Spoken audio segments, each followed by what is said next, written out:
My name is Crystal Everett, and this is Real World Learning Fridays. We always say general manager, not specific. So, I generally have to get involved with all our divisions. I have 8 direct reports with each of our business entities in the park. So, a typical day could, really starts with, are we set? Are we ready? The guest experience is everything we care about. And obviously our ambassadors as well from a work experience. But the day starts with, is this gate ready? Is the parking lot ready? So I typically, I'll get in my golf cart, we check the lots, we check the cleanliness of the grounds, and then I probably start moving my way into staffing. How are we looking? And that's kind of a typical day. Then we just deal with the day as it comes.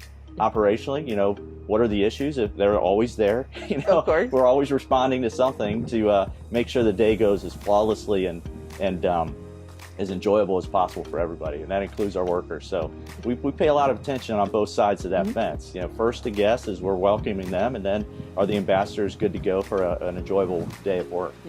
My background, oddly enough, is in social work. So I had a desire and still have a passion. I think it's, I see it here is working with teens. Like that's something in college that I thought I really want to work with teens. And keep working with their minds and their development and preparing them for their careers. So what a better way to do that than an amusement park where we're having fun at the same time.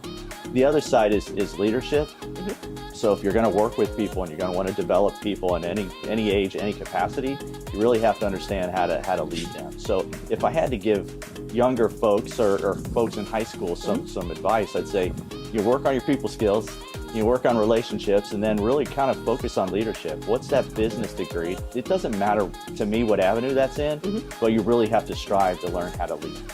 Yeah, I think you have to break out of that shell somewhere, and you have to surround yourself with folks who embrace you. And what we try to do, and we moved to group interviewing, so for ambassadors, and that kind of broke them out of that shell. You're not alone. You're not a sole entity going through an interview and have to go one-on-one. Everything's pretty much collaborative now. So, I think from what I see, I think students are getting comfortable in that surrounding, certainly virtually and electronically, on devices. But this face-to-face interaction, I think, is much better when you have 3 or 4 people around. And then get comfortable talking about yourself.